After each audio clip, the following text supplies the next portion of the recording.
नमस्कार. मी प्राध्यापक doctor Madhav Bhusnar, associate professor,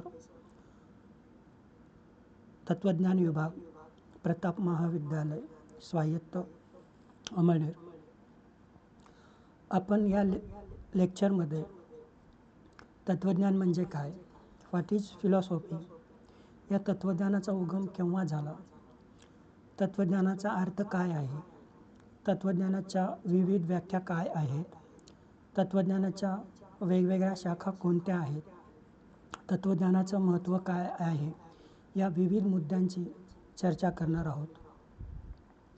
साधारणतः आपल्याला असे दिसून येते की ज्या समाजामध्ये, ज्या संस्कृतीमध्ये स्वतंत्र विचारांना, चर्चांना जास्त महत्त्व दिले गेले आहे, त्या समाजामध्ये आपल्याला तत्त्वज्ञान असेल, विज्ञान असेल, गणित असेल, यासारख्या विषयांचा मोठ्या प्रमाणात विकास झालेला दिसून येतो.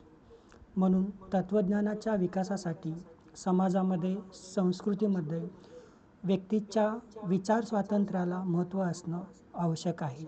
तरच तत्त्वज्ञानासारख्या विचारांची निर्मिती होताना दिसून येते. यामध्ये आपल्याला प्रामुख्याने भारत असेल, ग्रीस असेल, या देशांचा समावेश करता येईल, ज्या संस्कृतीमध्ये, ज्या समाजामध्ये तत्त्वज्ञानाचा आपल्याला उदय झालेला दिसून येतो. तत्त्वज्ञानाची निर्मिती केव्हा झाली हे पाहण्यापूर्वी आपण या ब्रह्मांडाची निर्मिती केव्हा झाली हे पाहूया. म्हणजे त्यामध्ये आपल्याला तत्त्वज्ञानाचा कालावधी किंवा तत्त्वज्ञानाचा इतिहास किती आहे हे आपल्याला समजून घेण्यास मदत होईल. आपल्याला दिसून येते की सर्वसाधारण 1380 करोड वर्षापूर्वी ब्रह्मांडाची निर्मिती झालेली दिसून येते. विज्ञानानुसार, बिग बँग थेअरीनुसार 450 करोड वर्षपूर्व या पृथ्वीची निर्मिती झालेली दिसून येते.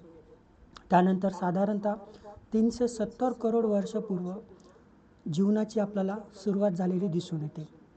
यानंतर साधारणतः 70,000 वर्षपूर्व होमोसेपियन्स म्हणजे मनुष्य आपण यामध्ये बौद्धिक उत्क्रांती झालेली दिसून येते. या बौद्धिक उत्क्रांतीचा परिणामस्वरूप मनुष्यामध्ये कल्पनाशक्ती, बुद्धिमत्ता, स्मरणशक्ती यासारख्या गोष्टींचा विकास झालेला दिसून येतो. कल्पनाशक्तीच्या विकासामुळे मनुष्यांनी स्वर्ग असेल, नरक असेल, पुनर्जन्म असेल, आत्मा असेल, अमरत्व असेल, यासारख्या वेगवेगळ्या संकल्पनांची कल्पना करायला सुरुवात केलेली आहे. आपण मृत्यूनंतर कुठे जातो किंवा आपला जन्म जो झालेला आहे तो कशासाठी झालेला आहे, या वेगवेगळ्या गोष्टींची कल्पना करण्यास मनुष्याने सुरुवात केलेली दिसून येते. बुद्धिमत्ता या विकासामुळे मनुष्य विचार करू लागला, तर्क करू लागला, युक्ती करू लागला, वेगवेगळ्या गोष्टींमधून निष्कर्ष काढू लागला. तर अशा पद्धतीने ह्या बुद्धिमत्तेच्या विकासामुळे मनुष्यामध्ये या गोष्टींचा विकास झालेला दिसून येतो. नंतर स्मरणशक्तीच्या विकासामुळे मनुष्यांनी आधीच्या अनुभवांचा वापर करून नवीन गोष्टींचा, उपायांचा शोध लावायचा प्रयत्न केलेला दिसून येतो. सर्जनशील विचार आणि निर्णय क्षमता या स्मरणशक्तीने आपल्याला वाढण्यास मदत झालेली दिसून येते. या बुद्धीच्या विकासामुळेच मनुष्यांनी भाषा निर्माण केलेली दिसून येते. ही भाषा आपल्याला इतर प्राणी, वनस्पती यांच्यामध्ये विकास झालेली दिसून येत नाही. परंतु मनुष्यामध्ये बौद्धिक क्षमतेच्या विकासामुळे त्यांनी आपली एक स्वतंत्र भाषा निर्माण केलेली आहे. या भाषेनंतर मनुष्याने समाजाची निर्मिती केलेली दिसून येते. मनुष्य समूह करून राहू लागला. या समूहाचा फायदा त्याला वेगवेगळ्या सुखदुःखामध्ये एकमेकाची मदत होऊ लागली. त्यानंतर समूहाने राहत असताना आचरणविषयक समस्या निर्माण झाल्या. त्या समस्या दूर करण्यासाठी त्यांनी नैतिक संकल्पनांची निर्मिती केली, नैतिक नियमांची निर्माण केली. त्यानंतर आपल्याला विवाह संस्था, कुटुंब संस्था असेल, राज्यसंस्था असेल, अर्थसंस्था असेल, ह्या हळूहळू मनुष्यांनी आपल्या बुद्धीच्या जोरावर विकसित केलेल्या दिसून येतात. नंतर साधारणतः 10,000 वर्षापूर्व आपल्याला मनुष्याने शेतीची उत्क्रांती केलेली दिसून येते. या शेतीच्या उत्क्रांती परिणामस्वरूप मनुष्य समाज हा अधिक स्थिर झालेला दिसून येतो. यानंतर शेतीच्या विकासामुळे उत्पन्नामध्ये वाढ झालेली होती आणि या उत्पन्नामध्ये वाढ झाल्यामुळे मनुष्याच्या अन्नाची समस्या ही सुटलेली दिसून येते. कारण तत्त्वज्ञानाच्या निर्मितीसाठी प्रामुख्याने अन्नाची समस्या सुटणं महत्त्वाचं असतं. उपाशीपोटी मनुष्य विचार करू शकत नाही किंवा नवीन विचारांना जन्म देऊ शकत नाही. त्यामुळे मनुष्याचं पोट भरणं हे अत्यंत आवश्यक असतं आणि हीच गोष्ट यावेळी घडलेली दिसून येते. उत्पन्नामध्ये वाढ झाल्यामुळे मनुष्याच्या पोटापाण्याचा प्रश्न सुटलेला दिसून येतो आणि यामुळे समाजातील ज्या समजदार व्यक्ती आहेत, समजूतदार व्यक्ती आहेत, त्यांनी वेगवेगळ्या पद्धतीनं वेगवेगळ्या समस्यावर विचार करायला सुरुवात केलेली दिसून येते. यापासूनच आपल्याला हळूहळू तत्त्वज्ञानाची निर्मिती होताना दिसून येते. साधारणतः 1380 करोड वर्षापासून जरी ब्रह्मांडाची निर्मिती झालेली दिसून येते, मात्र तत्त्वज्ञानाचा इतिहास मात्र साधारणतः आपल्याला 4000 वर्षे पूर्व एवढाच दिसून येतो. म्हणून ह्या तत्त्वज्ञानाची निर्मिती आपल्याला साधारणतः 4000 वर्षापासून निर्माण झालेली दिसून येते. ही तत्त्वज्ञानाची निर्मिती प्रामुख्याने आपल्याला भारतामध्ये झालेली दिसून येते. भारतामध्ये साधारणतः इसवी सन पूर्व 1500 ते 6वे शतक हे आपल्याला तत्त्वज्ञानाच्या निर्मितीचं शतक दिसून येतो. प्रथम भारतामध्ये आपल्याला ही तत्त्वज्ञानाची सुरुवात दिसून येते. आता यामध्ये वेदांची निर्मिती झालेली दिसून येते आणि ह्या वेदापासूनच भारतीय तत्त्वज्ञानाची सुरुवात झालेली दिसून येते. या वेदांची निर्मिती केव्हा झाली याविषयी मात्र विचारवंतांमध्ये मतभेद दिसून येतात. भारतीय विचारवंत साधारणतः 10,000 ते 5,000 वर्ष इसवी सन पूर्व वेदांची निर्मिती मानतात, तर पाश्चात्य तत्त्वज्ञ अभ्यासक ही वेदांची निर्मिती इसवी सन पूर्व 1,500 वर्षे असं मानतात. ऋग्वेद हा पहिला वेद आहे. यामध्ये तत्त्वज्ञानात्मक विचार आपल्याला दिसून येतात. यामध्ये विश्व, ब्रह्मांड याची उत्पत्ती कशी झाली याबाबत प्रश्नांची चर्चा आपल्याला दिसून येते. ऋग्वेदानंतर सामवेद आहे, नंतर यजुर्वेद आहे, अथर्ववेद आहे, अशा विविध वेदांची निर्मिती झालेली दिसून येते.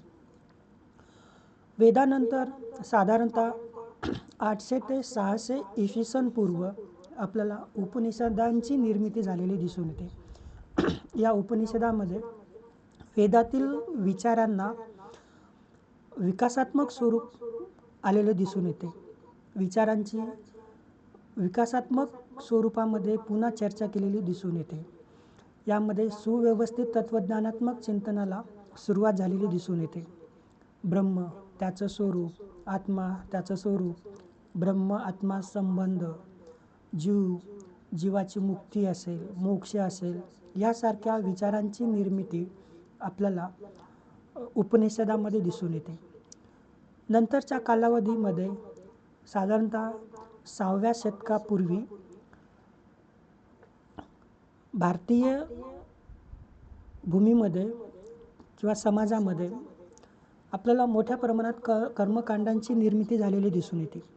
वेद, उपनिषद यांच्यामध्ये जे विचार मांडलेले होते, या विचारांमध्येच आपल्याला मोठ्या प्रमाणात कर्मकांड असेल, विविध चालीरीती, अनिष्ट प्रथा यांची निर्मिती झालेली दिसून येते.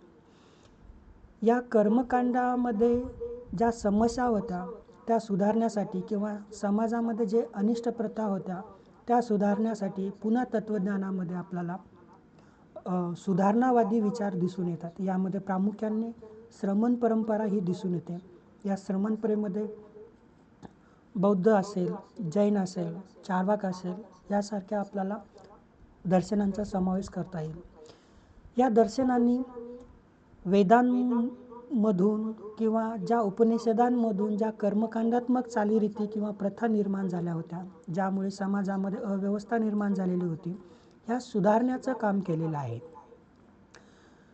यानंतर या श्रमण परंपरेमध्ये ज्या काही कमतरता होत्या किंवा त्यांनी ज्या काही वेदांवर उपनिषदांवर टीका केलेल्या होत्या त्या सुधारण्यासाठी किंवा त्यांना उत्तर देण्यासाठी नंतर सूत्र परंपरा ही निर्माण झालेली दिसून येते.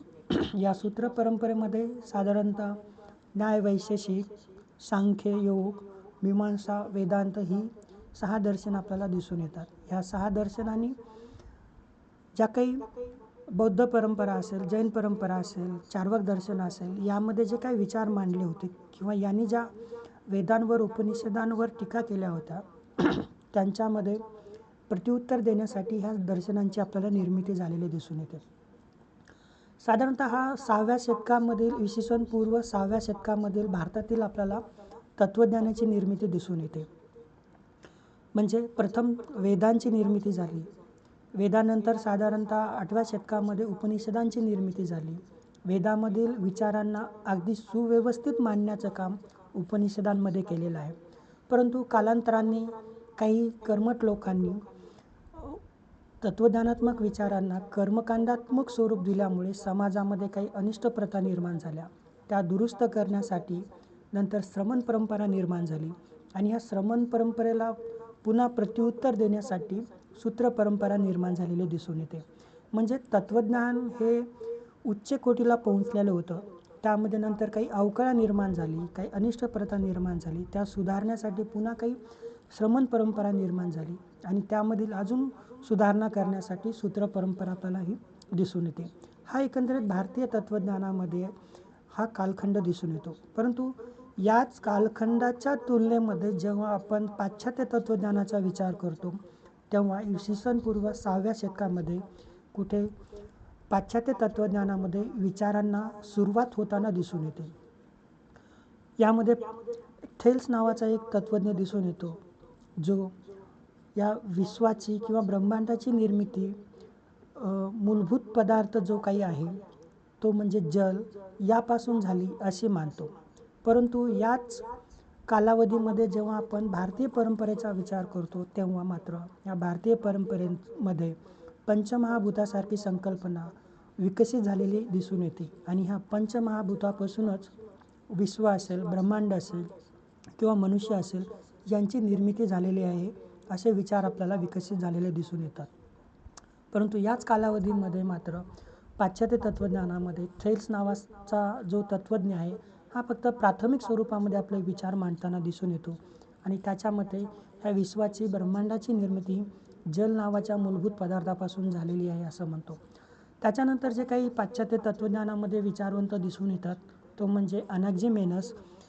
हे मानतात की मूलभूत पदार्थ हा हवा आहे आणि ह्या हवेपासून सर्व ब्रह्मांडाची निर्मिती झालेली आहे. त्यानंतर हेराक्लिटस आहे. त्यांच्या मते मूलभूत पदार्थ हा अग्नी आहे.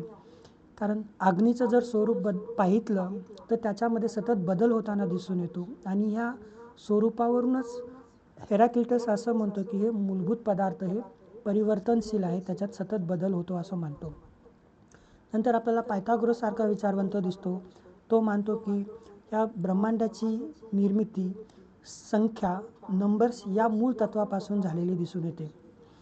नंतर जे तत्त्वज्ञ आहेत एम्पेडोक्लस यांनी 4 मूलभूत पदार्थ महाभूत मानलेली आहेत. पृथ्वी, पाणी, वायू, अग्नी या 4 घटकापासून विश्वाची निर्मिती झालेली आहे असं एम्पेडोक्लस मानतो.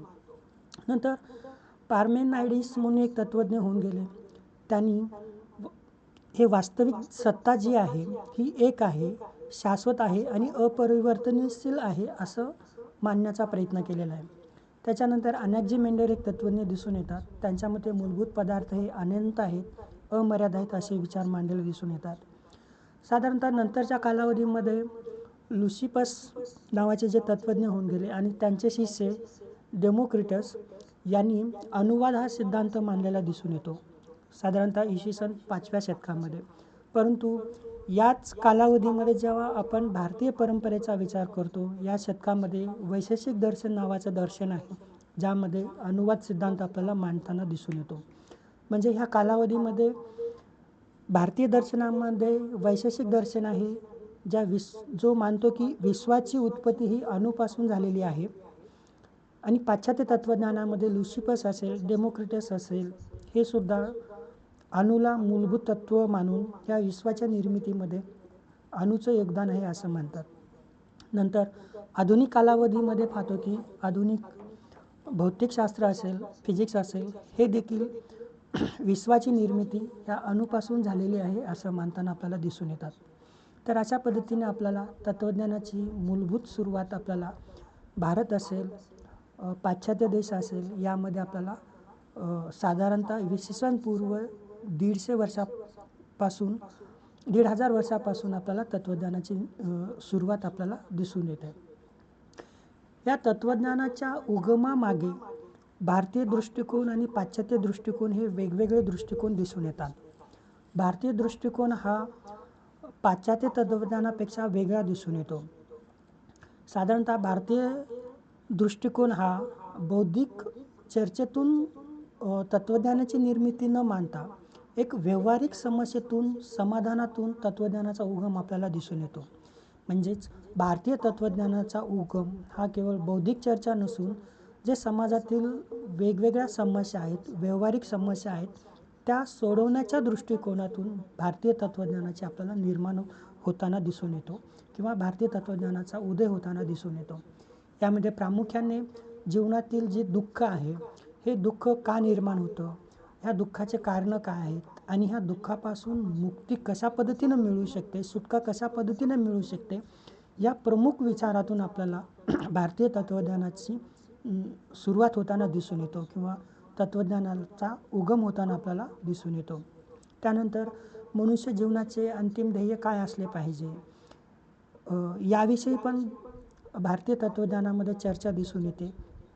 नंतर आत्म्याचं स्वरूप काय आहे हे जाणून घेणं, परमसत्य काय आहे याचा शोध घेणं, समाजामध्ये मनुष्यामध्ये नैतिक आणि सदाचार कशा पद्धतीने निर्माण करता येईल आणि ते कोणते असले पाहिजे याविषयी चर्चा भारतीय तत्त्वज्ञानामध्ये दिसून येते. आणि ह्या विविध समस्यांच्या समाधानाच्या स्वरूपामध्ये भारतीय तत्त्वज्ञानाची निर्मिती होताना आपल्याला दिसून येते. परंतु जेव्हा आपण पाश्चात्य दृष्टिकोनातून तत्त्वज्ञानाचा उगम पाहतो, तेव्हा मात्र तत्त्वज्ञानाच्या उगमाचं कारण हे मानवी कुतूहल हे दिसून येतं. मनुष्य ज्या वातावरणामध्ये राहत होता, ज्या ठिकाणी राहत होता, त्याच्या आजूबाजूला ज्या काही गोष्टी घडत होत्या, नैसर्गिक घटना घडत होत्या, उदाहरणार्थ पाऊस पडणं असेल, सूर्याचा उदय असेल, सूर्याचा अस्त असेल, दिवस असेल, रात्र असेल, तारे असतील, ह्या गोष्टी घडत असताना ह्या गोष्टी का घडतात, कशामुळे घडतात, याचं एक बौद्धिक विश्लेषण करण्याचा प्रयत्न आपल्याला पाश्चात्य तत्त्वज्ञानामध्ये झालेला दिसून येतो. आणि या बौद्धिक तार्किक विश्लेषणामधूनच आपल्याला पाश्चात्य तत्त्वज्ञानाचा उदय होताना आपल्याला दिसून येतो. साधारणतः तत्त्वज्ञान हा शब्द प्रथम केव्हा वापरण्यात आला याविषयी विचार करताना आपल्याला दिसून येतो की पाश्चात्य तत्त्वज्ञानामध्ये इसवी पूर्व 6व्या शतकामध्ये पायथागोरस हा विचारवंत होऊन गेला. त्यांनी स्वतःला ज्ञानाचा प्रेमी, फिलॉसॉफर्स असं संबोधलेलं आहे. म्हणजे प्रथम पायथागोरस यांनी फिलॉसॉफी हा शब्द प्रथम वापरलेला आपल्याला दिसून येतो. त्यानंतर प्लेटो असेल, प्लेटो या तत्त्वज्ञानी सॉक्रेटिस यांना तत्त्वज्ञानी म्हणून संबोधलेलं दिसून येतं. प्लेटोनं तत्त्वज्ञानी असण्याचे काही गुणधर्म किंवा वैशिष्ट्य सांगितलेली आहे. प्रथम त्या व्यक्तीमध्ये किंवा त्या तत्त्वज्ञामध्ये टीकात्मक किंवा समीक्षात्मक क्षमता असली पाहिजे. विविध गोष्टीची टीकात्मक किंवा समीक्षात्मक आपल्याला समीक्षा करता आली पाहिजे, हे वैशिष्ट्य त्यांनी सांगितलेलं आहे. दुसरं म्हणजे खऱ्या सत्याचे अल्टिमेट रियालिटी काय आहे याचं ज्ञान त्या व्यक्तीला असलं पाहिजे. विश्व त्याच्या मुळामध्ये कोणत्या गोष्टी आहेत, तत्त्व आहेत, ज्यापासून या सृष्टीची निर्मिती झालेली आहे याचं ज्ञान त्या व्यक्तीला असलं पाहिजे.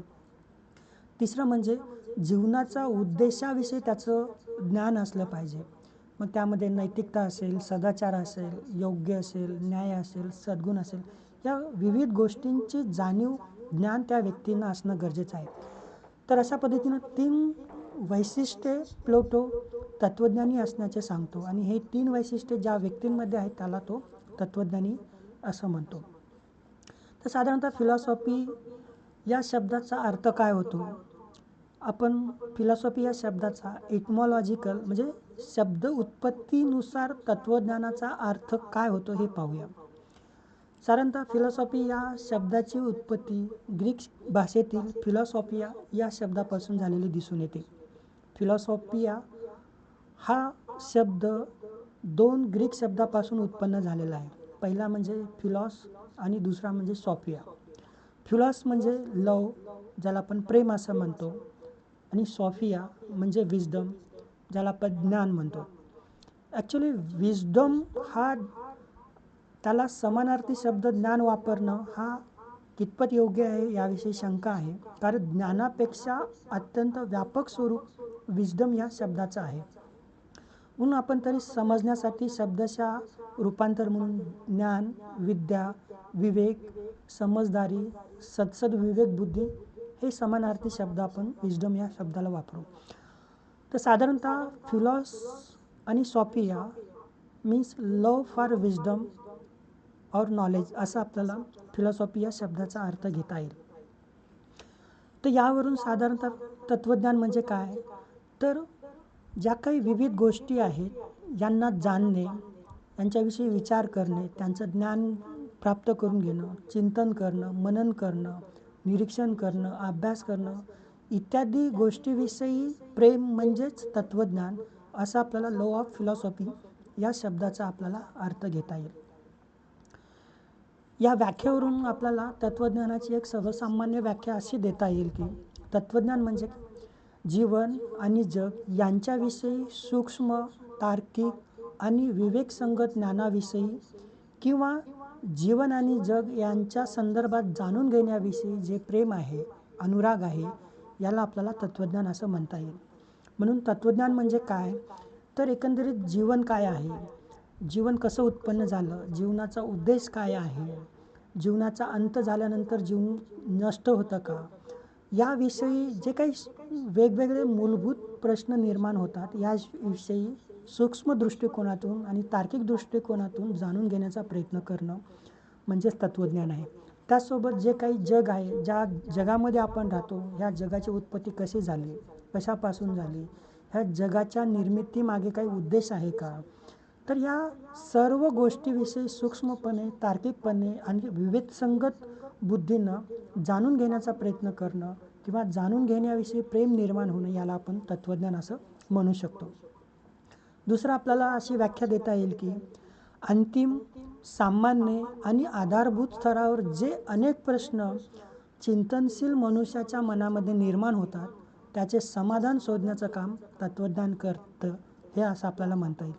म्हणून जे काही विचारशील प्राणी आहेत, म्हणजे मनुष्य विचारशील प्राणी आहे, तर ह्या विचारशील मनुष्यामध्ये किंवा चिंतनशील मनुष्यामध्ये ज्या काही मूलभूत गोष्टी निर्माण होतात, विचार निर्माण होतात की मी कुठून आलो, माझा जन्म कसा झाला, माझ्या जीवनाचा उद्देश काय आहे, किंवा विश्वाची निर्मिती कशा पद्धतीनं झालेली आहे, कशामुळे झालेली आहे, कोणी केलेली आहे, त्यामागे कोणता उद्देश आहे, या विविध गोष्टींची माहिती मिळवणं किंवा त्याविषयी चिंतन करणं, या गोष्टींचा समावेश आपल्याला तत्त्वज्ञानामध्ये करता येतो किंवा या विचारामधूनच आपल्याला तत्त्वज्ञानाची निर्मिती झालेली दिसून येते.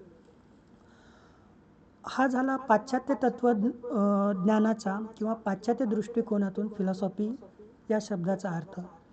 तर भारतीय दृष्टिकोनातून तत्त्वज्ञान या शब्दाचा वेगळ्या पद्धतीनं अर्थ घेतला जातो. भारतीय दृष्टिकोनातून तत्त्वज्ञानाला दर्शन शब्द वापरला जातो, जो दृश्य धातूपासून निर्माण झालेला आहे. संस्कृतमध्ये दर्शनाची एक व्याख्या दिलेली आहे, ती म्हणजे दृश्यते अन्येनो इति दर्शनम, म्हणजेच ज्याद्वारे पाहिले जाते, ज्याद्वारे पाहण्याची दिव्य दृष्टी प्राप्त होते, असे पाहणे जे सामान्य नजरेला दिसू शकत नाही. तर अशा पद्धतीनं पाहणं आणि ह्या पाहण्यातून जे ज्ञान प्राप्त होतं, आत्मज्ञान प्राप्त होतं, त्यालाच दर्शन म्हणजे तत्त्वज्ञान असं भारतीय दृष्टिकोनातून म्हटलं जातं. म्हणून भारतीय दर्शन हे पाश्चात्यासारखं बहिर्मुखी नाही आहे, तर अंतर्मुखी आहे. भारतीय दर्शनाची निर्मिती बाहेरील गोष्टींच्या पाहणीतून निर्माण झालेली नाही आहे, तर आत्मज्ञानातून, आत्मपरीक्षणातून ही भारतीय तत्त्वज्ञानाची निर्मिती झालेली दिसून येते. म्हणजे भारतीय तत्त्वज्ञानाची निर्मिती आतून झालेली दिसून येते. म्हणून भारतीय तत्त्वज्ञानाची दर्शनाची एक अशी व्याख्या केली जाते की सूक्ष्म, तार्किक आणि विवेकाच्या दृष्टीनं पाहणं म्हणजेच दर्शन आहे. म्हणजे जे काही आपण सूक्ष्म दृष्टीनं किंवा तार्किक दृष्टीनं किंवा विवेकसंगत दृष्टीनं आपण आत्मपरीक्षण करतो, त्या परीक्षणातून व्यक्तीला जे काही आत्मज्ञान प्राप्त होतं, मग हे आत्मज्ञान मनुष्य जीवनाबाबत असेल, विश्वाबाबत असेल, तर या गोष्टीविषयी जे मनुष्याला आत्मज्ञान प्राप्त झालेलं आहे, त्या आत्मज्ञानातून जे विचार निर्माण झालेले आहेत, ह्या विचारातूनच भारतीय दर्शनांची निर्मिती झालेली दिसून येते. म्हणून भारतीय तत्त्वज्ञानाची किंवा दर्शनाची व्याख्या अशा पद्धतीनं केली जाते. दुसरं की दिव्य चक्षु आत्मज्ञानाद्वारे जीवनाच्या वास्तविक सत्याला जाणणं. हे भारतीय तत्त्वज्ञानाचा जो उदय झालेला आहे तो म्हणजे की जीवनाचं वास्तविक सत्य काय आहे हे आत्मज्ञानातून निर्माण झालेलं आहे आणि ह्या आत्मज्ञानातून भारतीय तत्त्वज्ञानाची आपल्याला निर्मिती झालेली दिसून येते. दुसरा एक मराठी मध्ये शब्द वापरला जातो त्याला ते म्हणजे तत्त्वज्ञान. संस्कृतमध्ये दर्शन शब्द वापरला जातो, तर मराठीमध्ये आपण त्याला तत्त्वज्ञान शब्द वापरला जातो. तत्त्वज्ञान हे 2 शब्दापासून तयार झालेलं आहे. एक म्हणजे तत्व, दुसरं म्हणजे ज्ञान. तत्व प्लस ज्ञान बरोबर तत्त्वज्ञान. तत्व म्हणजे जे सत्य आहे, टिकाऊ आहे, अपरिवर्तनशील आहे, मूलभूत गोष्ट आहे, जी कधी परिवर्तन होत नाही, त्याला तत्व म्हटलं जातं. ज्ञान म्हणजे त्याचं जे काही आपल्याला माहिती असते, ज्ञान असतं, त्याला आपण ज्ञान असं आपण म्हणतो.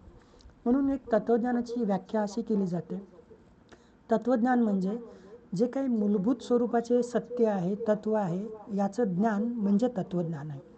अशी एक आपल्याला तत्त्वज्ञानाची व्याख्या दिसून येते. जेव्हा आपण भारतीय दृष्टिकोनाचा आणि पाश्चात्य दृष्टिकोनाचा विचार करतो तेव्हा आपल्याला दोन्ही दृष्टिकोनामध्ये फरक दिसून येतो. भारतीय तत्त्वज्ञानाचा दृष्टिकोन हा केवळ बौद्धिक चर्चा किंवा सैद्धांतिक स्वरूप नाही आहे, तर भारतीय तत्त्वज्ञानाचा दृष्टिकोन हा जीवन उपयोगी आहे.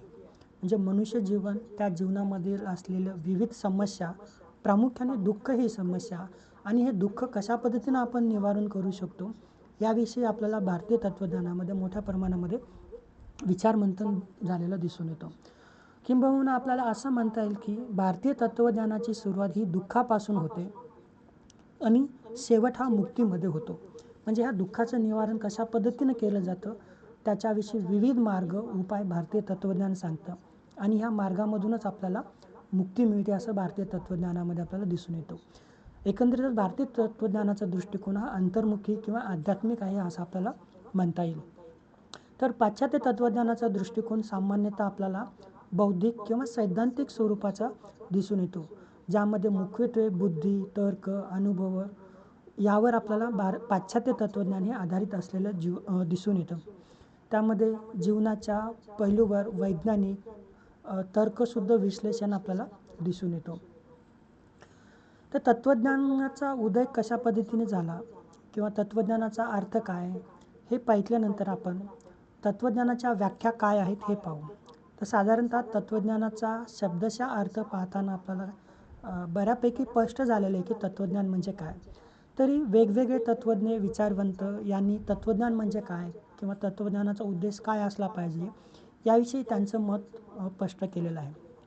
प्रथम सॉक्रेटिस असं म्हणतो की तत्त्वज्ञान म्हणजे सत्याचा शोध आणि आत्मपरीक्षण. म्हणजे तत्त्वज्ञान म्हणजे दुसरं तिसरं काय नसून जे काही सत्य आहे ते शोधण्याचा तत्त्वज्ञान प्रयत्न करत असतं आणि हे शोधण्यासाठी आत्मपरीक्षण हे आवश्यक आहे आणि ह्या आत्मपरीक्षणातूनच तत्त्वज्ञानाची निर्मिती होते असं सॉक्रेटिस सांगतो. म्हणून सॉक्रेटिसची एक अभ्यासाची पद्धती होती ती म्हणजे प्रश्न उत्तर. सॉक्रेटिस वेगवेगळ्या व्यक्तींना प्रश्न विचारायचा आणि त्या प्रश्नामधून तो सत्य काय आहे हे त्यांच्याकडूनच वधवून घेण्याचा प्रयत्न करून घ्यायचा. तर अशा पद्धतीनं सॉक्रेटिसच्या दृष्टीनं तत्त्वज्ञान म्हणजे सत्याचा शोध घेणं आणि आत्मपरीक्षण करणं हे तत्त्वज्ञान आहे. सॉक्रेटिसचा शिष्य प्लेटो यांनी देखील तत्त्वज्ञानाची व्याख्या केलेली आहे. त्यांच्या मते तत्त्वज्ञान म्हणजे शाश्वत आणि अपरिवर्तनीय सत्याचे ज्ञान करून घेणं. म्हणजे ह्या विश्वाच्या मुळाशी जे काही शाश्वत तत्त्व आहेत त्याचं जे काही ज्ञान आहे, त्याचं जे काही स्वरूप आहे ते आपण प्राप्त करणं हे म्हणजेच तत्त्वज्ञान आहे असं प्लेटो त्याची व्याख्या करतो. नंतरचे तत्त्वज्ञ दिसून येतात ते म्हणजे रेने देकार्त. हा बुद्धिवादी तत्त्वज्ञ म्हणून पाश्चात्य तत्त्वज्ञानामध्ये ओळखला जातो. यांनी देखील तत्त्वज्ञानाची व्याख्या करताना असं म्हटलं आहे की तत्त्वज्ञान हा सर्व ज्ञानाचा पाया आहे, जो पद्धतशीर शंका आणि स्पष्ट तर्काद्वारे तयार केला जातो.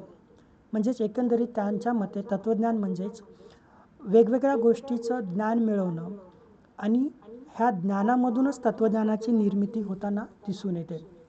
आणि हे ज्ञान वेगवेगळ्या पद्धतीनं शंका आणि स्पष्ट तर्काद्वारे प्राप्त होतं असं देकार्त असं म्हणतो त्याच्यामध्ये. त्यानंतर इमॅन्युअल कांट हा बुद्धिवादी आणि अनुभववादी यांचा समन्वय करणारा तत्त्वज्ञ म्हणून ओळखला जातो. त्यांनी तत्त्वज्ञानाची व्याख्या देताना असं म्हटलेलं आहे की तत्त्वज्ञान म्हणजे मानवी तर्कशक्तीच्या मर्यादा आणि क्षमतांचा अभ्यास करणं.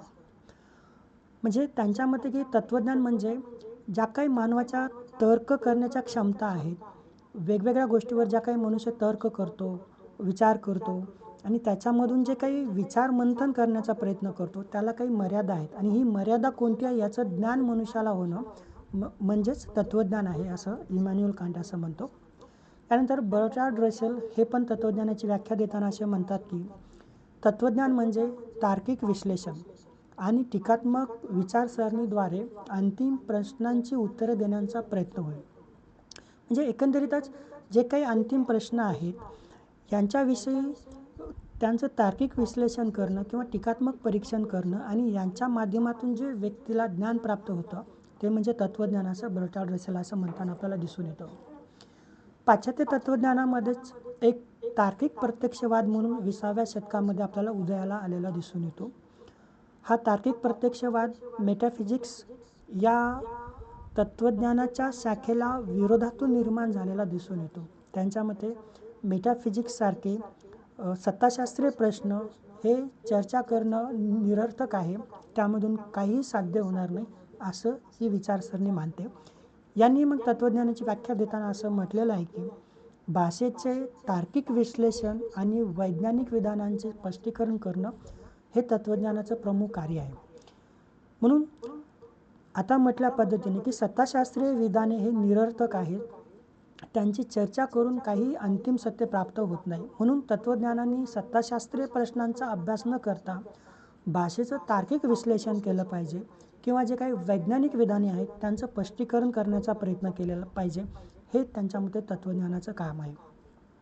नंतर ऑक्सफर्ड डिक्शनरी यांनी देखील तत्त्वज्ञानाची एक व्याख्या देताना म्हटलेलं आहे की ज्ञान, वास्तव आणि अस्तित्वाच्या मूलभूत स्वरूपाचा अभ्यास म्हणजे तत्त्वज्ञान. म्हणजे जे काही मूलभूत तत्त्व आहे, वास्तव आहे, सत्ता आहे याचं ज्ञान प्राप्त करणं किंवा त्यांच्या अस्तित्वाविषयी मूलभूत प्रश्नांची चर्चा करणं म्हणजे तत्त्वज्ञान आहे असं आपल्याला दिसून येतं. भारतीय तत्त्वज्ञानामध्ये डॉक्टर राधाकृष्णन हे मोठं नाव होऊन गेलेलं आहे. यांनी तत्त्वज्ञानाची व्याख्या देताना म्हटलेलं आहे की तत्त्वज्ञान हे केवळ बौद्धिक नाही आहे, तर एक जीवनशैली आहे. वास्तवाचे थेट अंतर्दृष्टीनं किंवा अंतर्ज्ञान आहे. म्हणजे एकंदरीतच भारतीय तत्त्वज्ञान त्यांच्या दृष्टिकोनातून एक बौद्धिक चर्चा नसून एक मनुष्य दैनंदिन जीवनामध्ये जे जीवन जगत असतो किंवा मनुष्य जीवनाचा जो काही अंतिम उद्देश आहे हे अंतर्दृष्टीनं अभ्यासणं किंवा अंतर्दृष्टीनं जाणून घेणं म्हणजे तत्त्वज्ञान आहे राधाकृष्णन मानतात. एकंदरीत तत्त्वज्ञान म्हणजे काय? तत्त्वज्ञान म्हणजे अशा प्रश्नांचा अभ्यास ज्यांची स्पष्ट वैज्ञानिक उत्तरे नाहीत असंही आपल्याला म्हणता येईल. म्हणजे ज्या प्रश्नांना विज्ञान उत्तरे देऊ शकत नाही किंवा स्पष्ट करू शकत नाही त्या प्रश्नांची चर्चा आपल्याला साधारणतः तत्त्वज्ञानामध्ये केलेली दिसून येते. एकंदरीतच तत्त्वज्ञान म्हणजे काय? तर समीक्षात्मक अभ्यास पद्धती म्हणजे तत्त्वज्ञान असं आपल्याला म्हणता येईल. तर या लेक्चरमध्ये आपण तत्त्वज्ञान म्हणजे काय, तत्त्वज्ञानाचा उगम कसा झाला, कुठे झाला, तत्त्वज्ञानाचा शब्दशः अर्थ काय आहे, भारतीय दृष्टिकोनातून तत्त्वज्ञानाचा दर्शनाचा अर्थ काय होतो किंवा तत्त्वज्ञानाच्या विविध व्याख्या काय आहेत आणि या व्याख्यांमधून तत्त्वज्ञान म्हणजे काय हे आपण पाहण्याचा प्रयत्न केलेला आहे. या भागामध्ये आपण इथंच थांबू. पुढील भागामध्ये आपण तत्त्वज्ञानाचं स्वरूप काय आहे याविषयी आपण चर्चा करू. धन्यवाद.